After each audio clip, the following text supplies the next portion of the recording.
আপনারাও যদি বাড়িতে পারফেক্টলি চাউ বানাতে চান তাহলে এই রেসিপিটা শুধুমাত্র আপনার জন্যই।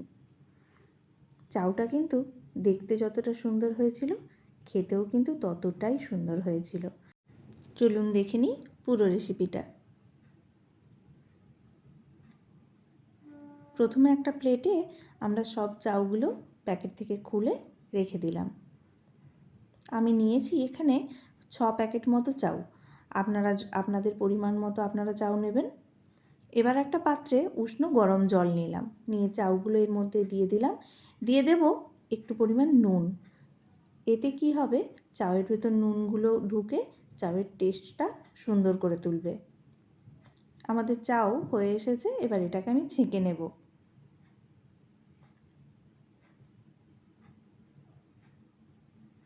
এবার কড়াইতে সাদা তেল দিয়ে এর মধ্যে আমি সব সবজিগুলো ঢেলে দেব।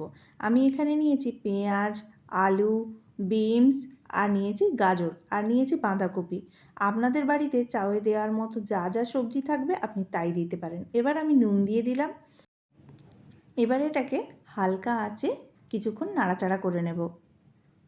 তারপর একটা ঢাকনা দিয়ে দেব। কিছুক্ষণ পর ঢাকনা খুলে আবার একটু ভালো করে এটা নাড়াচাড়া করে কষিয়ে নেব।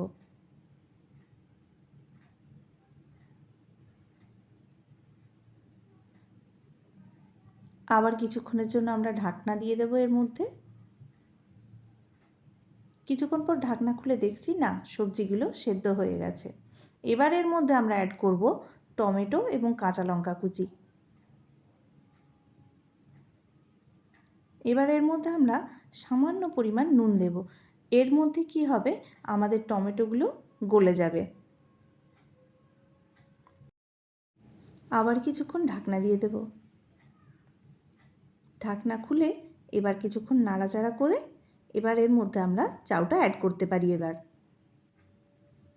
এবার এর মধ্যে আমরা চাউটা অ্যাড করে দিচ্ছি।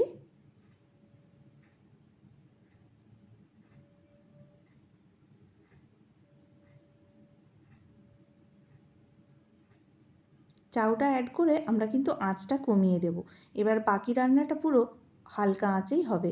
এবার এর মধ্যে আমরা 2 প্যাকেট ম্যাগি মশলা অ্যাড করছি। আর দিয়ে দিচ্ছি হাফ চামচ মতো গোলমরিচ গুঁড়ো। এবার চাউটাকে খুব হালকা হাতে নাড়াতে হবে। পুরোটা মিক্সড করব।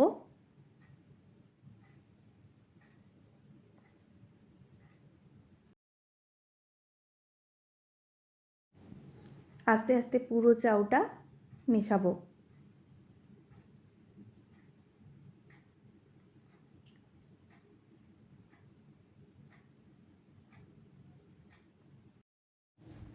আমাদের চাউয়ের কালারটা একটু একটু করে চেঞ্জ হচ্ছে। দেখতেও বেশ কালারফুল হয়ে উঠছে।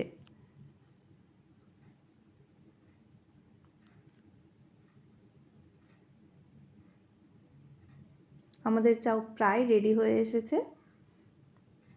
আর সামান্য 2 মিনিট নাড়িয়ে নিলেই আমাদের চাউটা রেডি।